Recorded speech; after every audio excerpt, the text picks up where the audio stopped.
मेमन दुनिया में दोस्तों आपका स्वागत है। आज हमारे साथ मौजूद हैं यूसुफ भाई लकड़ावाला, जो कि बॉलीवुड इंडस्ट्री में जो म्यूज़िक इंडस्ट्री होती है उसके बेताज बादशाह हैं।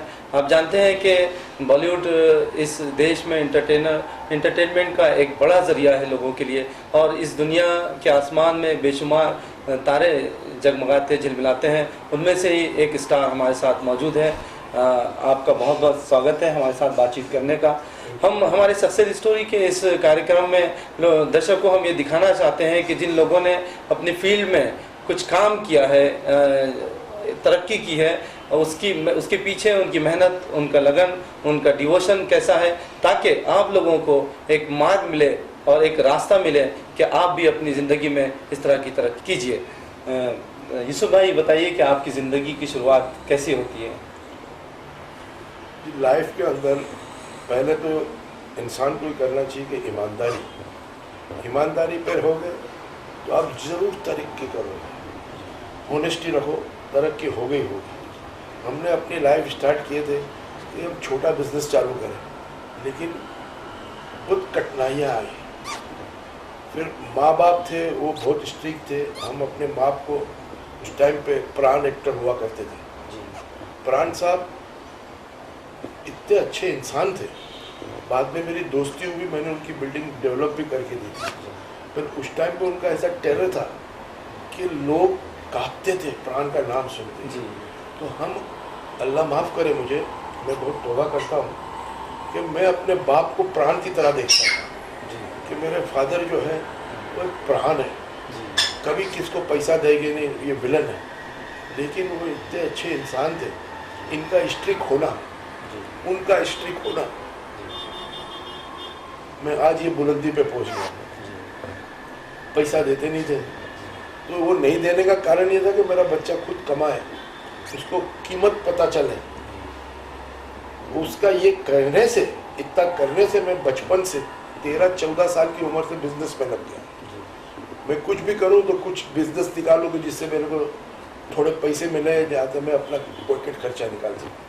मेरी लाइफ की पहली स्टोरी थी कि जब मैं पैसा कमाने के लिए चोर बाजार गया, वहाँ से जूते लिया। उस जूते मेरे बाप के दोस्त को मैंने 5 रुपए के अंदर, 5 रुपए के लिए थे, 10 में बेचे थे। तो मैं बहुत खुश हुआ था कि मैं 5 रुपये कमाया। ये 65 की बात थी। 65 में 5 रुपया भी बहुत होता था, जब नेहरू साहब गुजर चुके थे। तो वो अहमियत मेरे पास थी, और मैंने वो जूते जब मेरे बाप के दोस्त को बेचे तो वो 8 दिन तक मुझे ढूंढता रहा कि भाई इस आदमी को पकड़ा जाए, कि ये लड़के को बुलाओ कि ये मैंने से जूते दिए हैं, वो गलत जूते हैं। मेरे तो पता नहीं था, मैं तो ऑनेस्टी से बेच दिया था। वो जूते मैंने उनको बेचा था। अब पैसे मैंने सब खत्म कर दिए थे, तो ये मेरे पास आए कि ये देख जूता तूने मेरे को गलत दिया। मैंने क्या हो गया अंकल? बोले देख, इसमें राइट पैर का जूता है, लेफ्ट का है ही नहीं।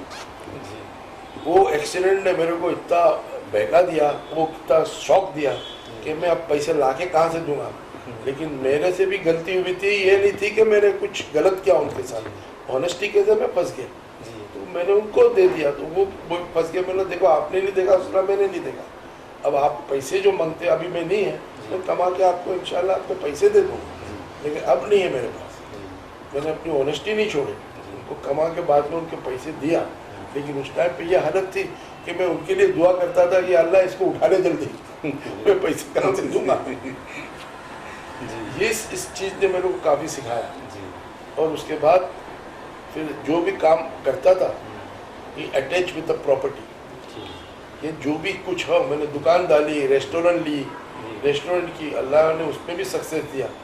लेकिन वो होटल चले ना चले, रेस्टोरेंट चले ना चले, और मैं दारू के एकदम खिलाफ हूँ। नशे की कोई भी चीज़ हो जिससे मैं खिलाफ हूँ। हालांकि अब हमने ये स्टूडियो किया इतना बड़ा, उस टाइम पे राजेंद्र कुमार, सुनील दत्त, यश चोपड़ा सब जमा होते थे मेरे घर पे, धर्मेंद्र। तब भी वो लोग ने कहा कि आप मत करो, आपको इंटरेस्ट, ये सही बात है कि इंटरेस्ट नहीं निकलता था जी। लेकिन मैं चाहता था कि मैं इनको ये सबक सिखाऊं इंडस्ट्री को, ये कह के कि मैं मिट्टी बेचने वाला हूँ, मिट्टी बेचते बेचते ऊपर आया हूँ। तो ये चीज़ भी मेरे बाएं हाथ का खेल है। बोले क्यों? बोला इसलिए कि कोई भी आदमी आता है हिंदुस्तान के किसी भी कोने से या फॉरेन से, उस हर आदमी को एक्टर को मिलना है, हर आदमी को एक्टर के साथ बैठना है। फिल्म इंडस्ट्री में क्लेवर है, तो मैंने ये पॉइंट अपने दिमाग में रखी कि मेरा ये बिजनेस चले ना या चले, लेकिन मैं वो जो कांटेक्ट मिलेगा, जो दूसरे काम मेरे हो गए, उस हिसाब से मैंने वो स्टूडियो चालू रखा। हालांकि मुझे इतनी इनकम नहीं हुई, मगर जो दूसरे बिजनेस मेरे खुल गए, तो आज अल्हम्दुलिल्लाह हम 5 स्टार होटल बनाए, आज कंस्ट्रक्शन में नाम है, फिल्म सिनेमा हॉल लिए, और अभी भी मेरी होटल यहाँ पे बन रही है। यानी you name it we have it.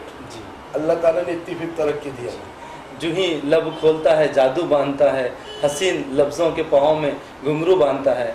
Yusuf भाई, हम म्यूज़िक इंडस्ट्री को लेकर बात करते हैं, जहाँ म्यूज़िक का नाम आता है तो उसमें आर के बैनर है, यशराज बैनर है, और भी बड़े मतलब यहाँ पे बैनर हैं। उन लोगों के बीच में रहते हुए आपको स्ट्रगल करने में कैसी तकलीफ पेश आई होगी? तकलीफ इतनी कोई खास नहीं आई, लेकिन जो पासिंग कराना था, जो इक्विपमेंट मंगाने के थे, उनके लिए हमें काफ़ी तकलीफ हुई। हर हम मुसीबत का सामना करते गए, हम करते गए। हमने एक स्टूडियो ऐसा बनाया कि एशिया में नहीं, इंडिया में नहीं, किधर भी नहीं था, कि एक गो आपका गाना रिकॉर्ड हो जाएगा, आपके पूरे सब कुछ एक साथ में हो जाएगा। नौशाद साहब ने ओपनिंग की थी, दिलीप कुमार साहब ने ओपनिंग की थी, सलमान खान और अपना ये संजय दत्त, ये सब ओपनिंग में हाजिर थे। पूरी इंडस्ट्री उधर आई हुई थी। वो लोग शॉक हो गए, यश चोपड़ा ये लोग, कि क्या चीज़ बनाई है आपने। हालांकि उन्होंने हर पिक्चर में नया की, हर पिक्चर में नया की कि 1 गो आपका गाना रिकॉर्ड हो जाता है। 1 गो यानी 8 घंटे में गाना रिकॉर्ड हो जाता है। लेकिन आज के दौर में ईमानदारी नहीं रही है। म्यूजिशियन जो आते हैं उन लोग की शिफ्ट होती 4 घंटे की। तो प्रोड्यूसर जब पिक्चर बनाता है तो वो चाहता है कि मेरा गाना जल्दी रिकॉर्ड हो जाए, काम हो जाए, मैं पैसे दे के छूटा हो जाऊँ।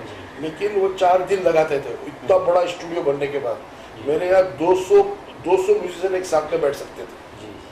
तो 1 गो पिक्चर बन, एक गाना 8 घंटे में हो जाता था। एक गाना आज तक नहीं हुआ। एक ही आदमी का हुआ जिसका नाम था बाल ठाकरे साहब। उन्होंने अपनी पिक्चर बनाई, 8 घंटे के अंदर गाना कंप्लीट किया, क्योंकि उनके पास लकड़ी का जोर था। वो पिक्चर पर गाना रिकॉर्ड हो गया। लेकिन हमारे यहाँ आओ तो आपको हर चीज़ मिलेगी, आप पोस्ट प्रोडक्शन का पूरा काम होता था। यश चोपड़ा ने दिल तो पागल के टाइम पे पूरी पिक्चर हमारे यहाँ की। कुछ होता है हमारे यहाँ भी, हमें कितने अवार्ड दिए यश चोपड़ा जी ने, करण जौहर साहब ने, सब हमारे यहाँ होता था। बाद में यश चोपड़ा जी ने अपना स्टूडियो किया, वो भी मैंने हेल्प की उन स्टूडियो दिलाने में। ये तो जैसे बात हुई स्टूडियो को लेकर, आपने गाना रिकॉर्डिंग की बात की, तो आप एक सवाल आपका इससे जुड़ा हुआ कि जो पहले रिकॉर्डिंग के जो तरीके हुआ करते थे, जिसमें संगीतकार है, राइटर हैं और फिल्म एक्टर, डायरेक्टर सब साथ में बैठा करते थे और एक साथ रिकॉर्डिंग हुआ करती थी। नई टेक्नोलॉजी जो आ गई है, इससे आपको क्या फ़र्क लगता है कि क्या चेंजेस आए हैं इसमें? आज नई टेक्नोलॉजी में ऐसा हो गया है कि अगर आप एक गाना रिकॉर्ड करते हो तो आप डुप्लीकेट आदमी आते, कोई भी गाना या म्यूजिक डायरेक्टर खुद गा लेगा, अपना ट्रैक बना लेगा और फिर कई सिंगर को बुला लेगा कि भाई अभी तुम आके गाओ। अभी उसका आवाज़ लगा तो उसका रख दिया, ट्रैकिंग तो पूरी रेडी हो जाती है, पर आपको फिर इतने बड़ी स्टूडियो की ज़रूरत नहीं। अभी ये हर म्यूजिक डायरेक्टर ने अपने घर में स्टूडियो बना दिया, क्योंकि आप मेहनत नहीं करते। आप गाना देखिए, फास्ट फॉरवर्ड आता है, आपको कितने दिन गाना याद रहता है, आप 1 महीने 2 महीने में गाना भूल जाओगे। आपको जूने गाने देखो तो इसके पीछे मेहनत हुआ करती है। उसकी क्या वजह लगती है आपको कि पुराने जो गाने, क्या राइटर्स उस तरह की चीज़ें नहीं लिख पा रहे हैं? नहीं, सब करने को तैयार है लोग, लेकिन अभी जो नया जनरेशन आया है ये सब भूल रहा है जी।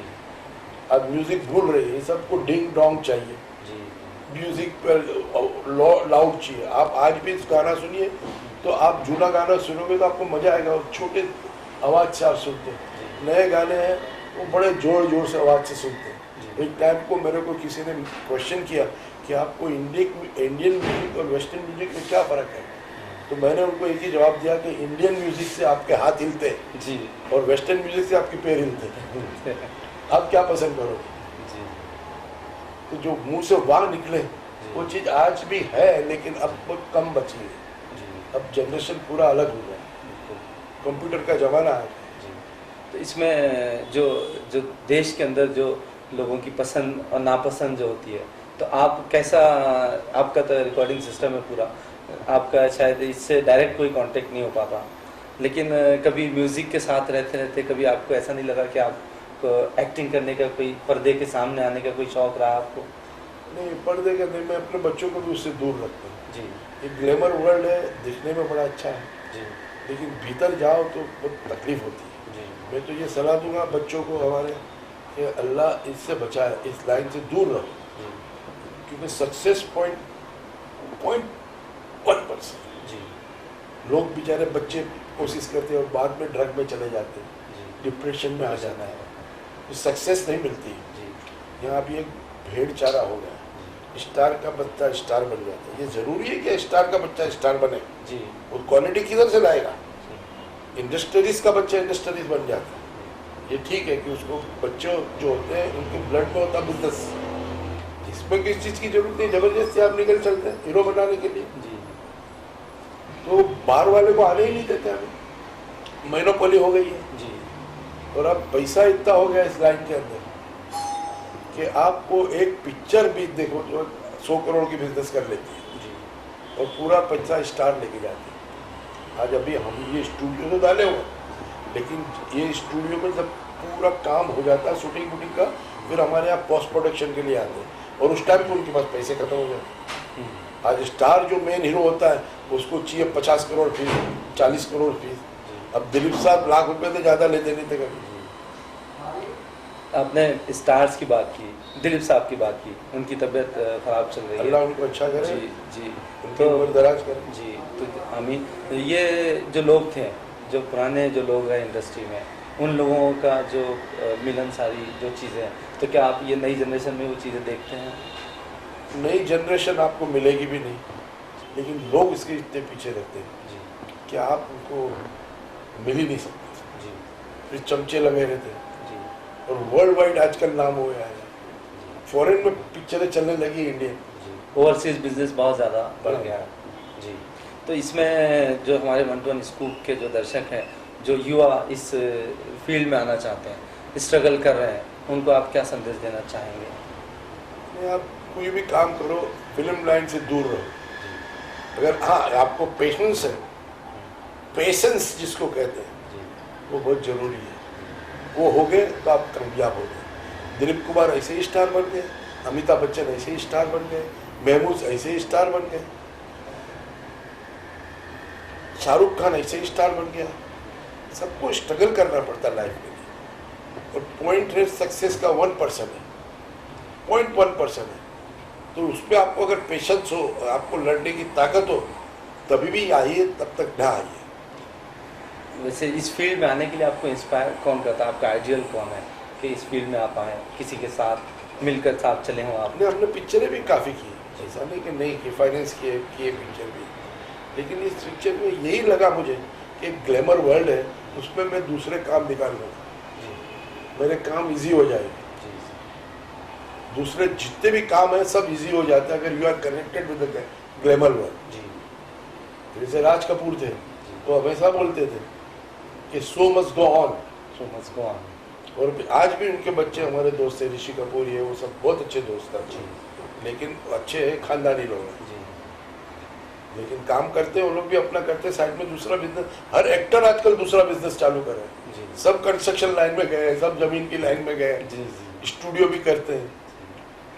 तो मेरा ये सवाल था कि आपको इंस्पायर किसने किया कि इस फील्ड में, कोई ना कोई आदर्श होगा जिसको देखकर आपने सोचा होगा कि मुझे इस फील्ड में आना चाहिए? कोई साथी आपके जो? मैं नडियाड वाले साहब को मैं इज्जत करता हूँ, गफार भाई नडियाड वाले जो है, जो पायनियर है इंडस्ट्री के, इतनी पिक्चरें बनाई, महाभारत के टाइम से पिक्चर बनाते आए, वो मुझे काफ़ी इंस्पायर किए। क्योंकि जब मैंने स्टूडियो किया तो मेरा काम तो ये नहीं था, मेरा काम ज़मीनों का कंस्ट्रक्शन का था, तो उन्होंने मेरे को काफ़ी इंस्पायर किया कि नहीं अपन स्टूडियो बनाते हैं और इसके अंदर से काफ़ी इनकम भी होगी और आपका नाम भी होगा, अच्छा होगा। तो हम दो पार्टनर बन के हमने आगे लाइन चालू की। आज उनके बच्चे भी देखिए काफ़ी काम तरक्की की, इंडस्ट्री में तरक्की की, तब वो लोग भी चाहते कि मेरे साथ मिलकर कोई दूसरा काम करें। इस फील्ड में आप हैं तो कोई ना कोई एक्टर जो आपका अपना फेवरेट रहा हो, पुराने दौर में भी और नई जनरेशन में भी, कोई फेवरेट एक्टर और एक्ट्रेसेस आप? दिलीप साहब थे, जी राजेंद्र कुमार साहब थे, सुनील दत्त साहब थे, प्राण साहब थे, ये जोनी वोकर साहब थे। ये जितने पुराने एक्टर हैं, इसमें जो नए में शाहरुख खान है, ये भी हमारे बहुत क्लोज रहे। आमिर खान है, सलमान खान है, संजय दत्त है, दे आर वेरी क्लोज और बहुत अच्छे लोग हैं। ये अच्छे लोग हैं क्योंकि इन्होंने स्ट्रगल करके ऊपर आए। जो नया जनरेशन आता है उसने कोई स्ट्रगल नहीं किया तो उन्हें पता नहीं चलता कि पैसे की कीमत क्या है। आदमी ठोकर खा के सीखता है। ये शाहरुख खान मेरे बाजू में रहता था यहाँ पे कि ये पाँच छः बिल्डिंग तोड़ के उनका घर था। इन्होंने बंगला लिया तो मुझे बिठाया, भरत शाह से लिया था कि आप मेरे ये डील करके दीजिए। 12 करोड़ में लिया था बंगलो, अब 200 करोड़ का हो गया उनका। उन्हें स्ट्रगल बहुत किया उन्होंने। ये बॉलीवुड के सितारों की दुनिया से दोस्तों हम आते हैं ज़मीन पर बात करते हैं यूसुफ भाई से, क्योंकि वो ज़मीन से जुड़े भी रहे हैं और ज़मीन से जुड़े लोगों के लिए काम भी करते हैं। तो यूसुफ भाई ये बताइए कि आप एक सोशल एक्टिविस्ट भी हैं, तो आप तालीमी मैदान में बोलिए या सोशल फील्ड में किस तरह का काम करते हैं? मेरा शुरू से ऊपर वाले ने ये सिखाया कि अगर आपके पास कुछ भी है तो उसको डोनेट करिए 2.5%। मैं अपनी पहचान भी जो है वो भी 2.5% से ज़्यादा करता हूँ कि भाई किसी के काम आ जाऊँ, किसका मुंह हंसता रखूँ, किसी घर का मैं चूल्हा जलाऊँ। और सबसे बेस्ट ये है कि हम लोगों को पढ़ा दें। आज एजुकेशन दे दो, लड़कियों को दो, लड़कों को दो। आज मेरा 30 साल से ट्रस्ट चलता है अल्हम्दुलिल्लाह। ना हम किसके पास पैसे मांगते हैं ना कुछ, हमसे जो आता है वो ट्रस्ट चलता है और पढ़ते हैं, डॉक्टर बने, इंजीनियर, हिंदू मुसलमान सब। हमारे में कुछ ये नहीं है कि वो हिंदू है ये मुसलमान है, कुछ नहीं है। बल्कि आप, मेरा ये कहना चाहता हूँ कि आप पर कौम से दोस्ती करिए तो आपको देखिए कि कितनी तरक्की मिलती है। तरक्की ये मिलती है कि हर एक कौम के अंदर अच्छे बुरे लोग रहते हैं। आप मुसलमान से काम करना चाहते हैं, मुसलमान खराब आदमी नहीं है, लेकिन करिए। लेकिन फिर एक जब आप पैसे बनाते हो तो जेलसी फैक्टर आ जाता है कि यार ये मेरे से आगे क्यों बढ़ा। ये हर एक कम्युनिटी में, हिंदू में है, मुसलमान में, लेकिन मेरा शुरू से ये रहा कि अगर हिंदू से काम करते हैं तो एक दूसरे को ईद पे, दिवाली पे याद करते, खुश होते हैं कि यार अपने भाई हैं और तरक्की मिलती है। तो इस बात से भी अब मैंने मेरा ये ट्रस्ट चलता है। और अगर ऊपर वाले की मर्जी हुई, अल्लाह का साथ रहा, तो मैं एक यूनिवर्सिटी अब बनाना चाहता हूँ। क्या आप यूनिवर्सिटी बनाना चाहते हैं? इस भाई बताइए कि जिस कम्युनिटी से आप बिलोंग करते हैं उसके वो किस तरह से काम करती हैं? देखिए, हम जैसे आप मेमन की बात करते हैं तो मेमन और एक गाची कम्युनिटी एक जुड़वा भाई की तरह है। मेमन भी बिजनेस कम्युनिटी से है, गाची भी बिजनेस कम्युनिटी थी। एक दफ़ा हम सब प्लेन में जा रहे थे तो राजीव गांधी साहब ने मेरे को क्वेश्चन किया, आप कौन सी कम्युनिटी से बिलोंग करते हैं? जी ना, हम लोग सिर्फ गाची हो। बोले गाची, मेमन के बारे में मैंने सुना, गाची क्या चीज़ है? बोला गाची जो गुजरात से बिलोंग करते हैं, हम लोग तेल में, तल में से तेल निकालते हैं, तल में से तेल निकालने वाली बिजनेस कम्युनिटी है गाची। 20 लाख लोग हैं जिसको मैं रिप्रेजेंट करता हूँ। लेकिन आप 20 लाख लोगों में से आपको एक आदमी नहीं मिलेगा जो भीख मांगता हो। ये व्यापारी कौम है, वो रेकड़ी चला लेगा, फेरी कर लेगा, लेकिन भीख नहीं मांगेगा। इसी तरह मेमन भी है, तो उसने भी काफ़ी तरक्की की, काफ़ी काम किए, तब कहीं जाके ये रिकग्निशन मिला कि गाची भी कोई कौम है। जी मेमन जैसे गाची भी कोई कौम है। जी दोस्तों, आपने सुना जिस तरह से आप सुभाई ने बात की कि 20 लाख लोगों में भी कोई ऐसा शख्स नहीं मिलेगा जो दूसरों के सामने हाथ फैलाए। मेहनत करना वो जानता है, मेहनत से तरक्की जुड़ी है, तरक्की से किस्मत जुड़ी है। तो हम जानते हैं यूसुफ भाई से कि तिजारत में जो आपने तरक्की की है अल्हम्दुलिल्लाह, वो किस तरह की बिजनेस आज आप करते हैं? देखिए, मैं I am jack of all trade, हर काम करना चाहता हूँ। क्योंकि मैंने रगों में बिजनेस दौड़ा हुआ है। हम रात को सोते हैं ना तो भी बिजनेस करते रहते, पर रिलेटेड टू द लैंड, जमीन, माँ के साथ मिलकर काम करते। इसी तरह हमने स्टूडियो बनाए, फिल्म स्टूडियो बनाए, फिर हमने सिनेमा हॉल्स बनाए, फिर हमने 5 स्टार होटल भी बनाए, और उसके अंदर भी अभी उधर भी सिनेमा हॉल लगेगा। फर्स्ट 5 स्टार होटल है जहाँ पे हम सिनेमा हॉल भी पुटअप कर देंगे, ताकि आने वालों को खुशी रहे और हर चीज़ अच्छी तरह से उनको फैसिलिटी मिलती रहे। स्टूडियो बनाए, कंस्ट्रक्शन किए, रेस्टोरेंट किए, यानी हर बिजनेस के अंदर ऊपर वाले ने तरक्की दी अल्हम्दुलिल्लाह। लेकिन अपनी ईमानदारी को नहीं छोड़ा कभी। तकलीफें आती लेकिन ईमानदारी को नहीं छोड़ा। आप यूसुफ भाई कह रहे थे कि खुदी वाले कभी किस्मत का शिकवा नहीं करते, खुदी से खुद ब खुद हो जाते हैं मसले सारे। तेरी किस्मत भी तय होगी यकीनन तेरी मर्जी से, खुदी को कर बुलंद इतना कि हर तकदीर से पहले खुदा बंदे से खुद पूछे बता तेरी रज़ा क्या है। आप लोग देखते रहिए मेमन दुनिया, फिर किसी खास शख्सियत के साथ हम हाजिर होंगे।